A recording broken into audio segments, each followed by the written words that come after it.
What's going on, everyone? My name is Joe Reynolds, and today joining me is a man that doesn't know what defeat is like. During his pro career so far, get him in the cage, it's almost like you know he's going to win, but now 8-0, and you won the PFL contract on the Challenger Series.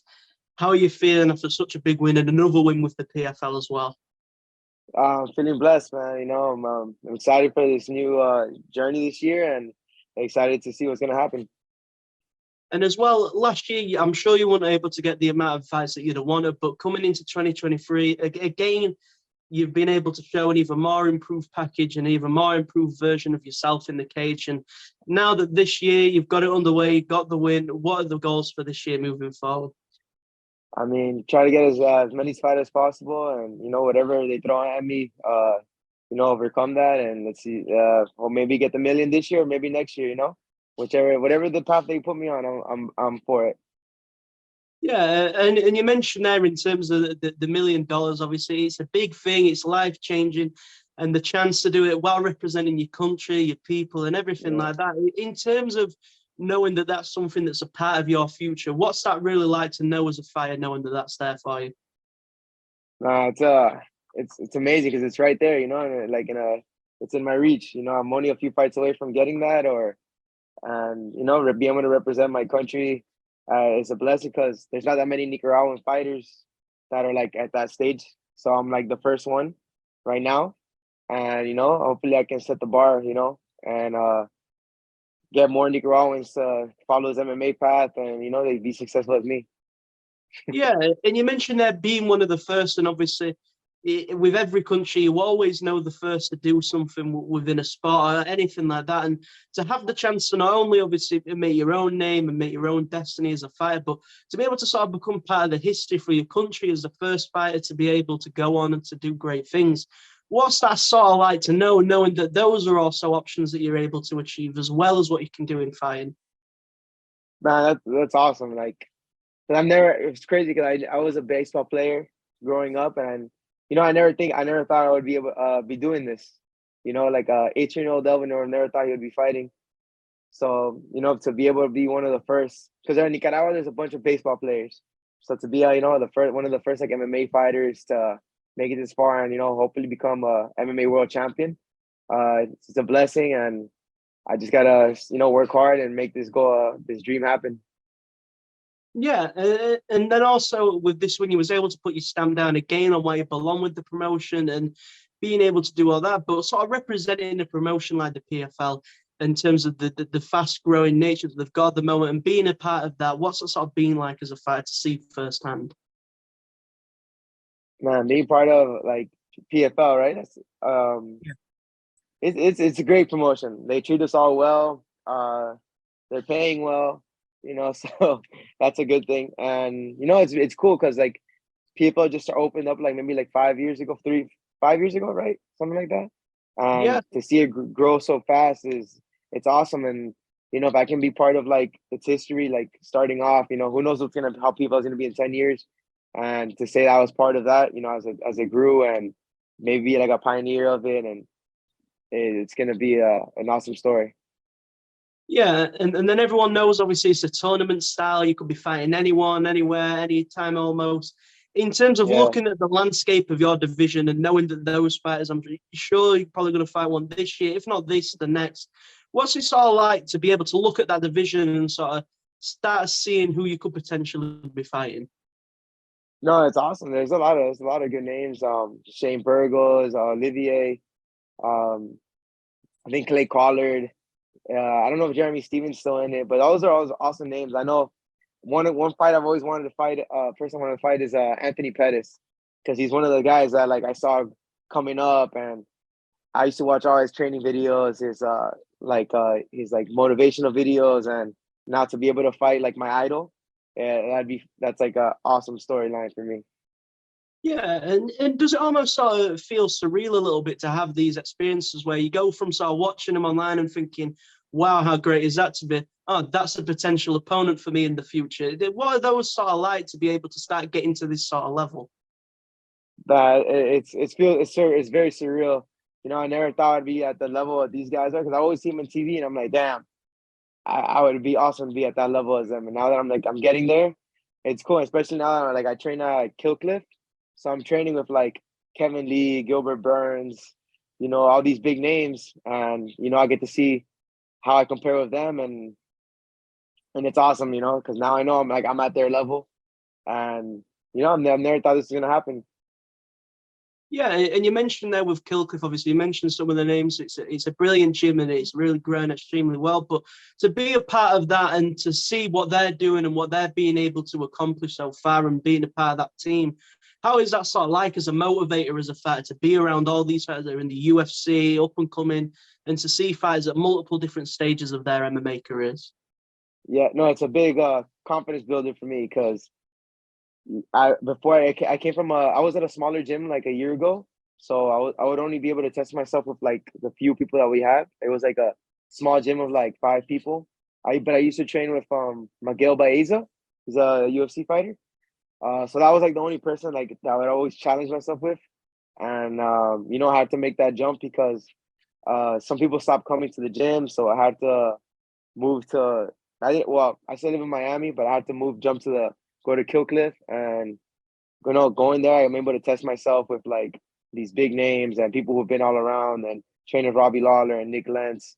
So yeah, them telling me, like, giving me feedback and how I can be better, and that I'm doing good, and it's a big motivator, and it pushes me a lot to compete at their level. So yeah, that I feel like it's gonna help me a lot in the long term. Most definitely. And still really early on in your pro career, obviously that was your third fight that you've had with the PFL, and to sort of be really early on fighting in these big promotions, as you mentioned, already being around these great sort of level of fighters. What's that really been like for your own development in the sport to be already still really early on with such people in your career? No, yeah, it's helping me grow a lot faster for sure. Um, I've been I haven't been training that long, so like I went pro in 2018. I only fought like 3 times, and then like in 2020 I took a year off because of COVID, and then 2021 I was able to go to PFL, and then from there I know I have to step up my game, and yeah, being around these guys, it's it's a blessing. It's these guys are great people, and yeah, I feel like being with them, I'm able to level up faster, and I know that training with these guys, I'm gonna see guys at either at their level or even less, and that's gonna build my confidence to win this $1 million. Yeah, and in terms of sort of looking at $1 million and getting these experiences, in terms of if there was something that you could do with it, do you sort of have an outline for what you would do with it, or is it something that once it happens you'll start thinking about, or what are sort of the main goals that you're looking to accomplish with the PFL? Well, this is like a good way to build a brand. Start getting like businesses ready for that I want to do in the future. Actually, I teach classes, so I'm like a coach. So all this like opens up doors for me. Like it helps me build my accolades. I'm planning to open a gym in the future after I win the $1 million. And it's already like in the works. But no, yeah, this is gonna be like a big opening for sponsors too. So, but and yeah, I really want to do all this, because I want to build a family in the future. I want to have kids like in a year or two. So I need to do as much as I can, as much damage as I can in PFL to, make that happen. I want to have a little girl, a little boy already. Yeah, and when you do sort of have all these things to fight for, obviously sometimes for fighters it can just be that they've got themselves to fight for and something to prove. But having all these sort of goals, opening your own gym, being able to coach at the same time, obviously it gives you a whole different experiences of the sport and then other things to look at as well. But do you feel as though those things sort of change the mentality a little bit in terms of how you approach fighting a little bit? Um, hmm. Well, it doesn't change anything because I'm always like goal driven. So doing all these things is it makes me work harder, and I know other people are not doing the same things as me. Like it's actually I cornered a bunch of my students the week before my fight.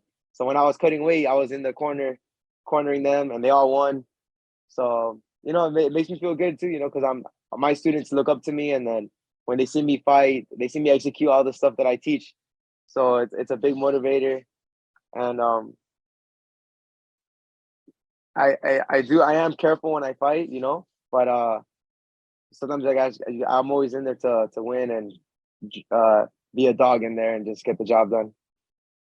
Yeah, and you mentioned with the coach and obviously cornering fighters, even on these regional shows, I know myself from in the UK, you see all the big fighters that just randomly appear sometimes cornering and doing all these things to help fighters. But to be able to play a part in their journey and see their progression and now to keep furthering getting these experiences and pass it on to them, how do you feel that sort of been in terms of your development in the sport as well? Sort of taking a step aside and being able to look in from that coach's perspective.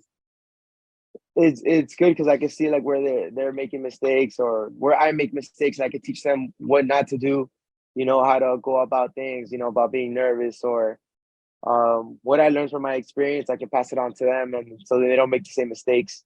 So it helps me because I'm able to show them techniques and go over game plans that we did work or didn't work for me, and it's like an extra training session for me when I'm helping these guys out. And and it's exciting when I see them win because they see them put in the hard work. And even though I feel like it stresses me out more watching them fight than me fighting, my heart just starts racing.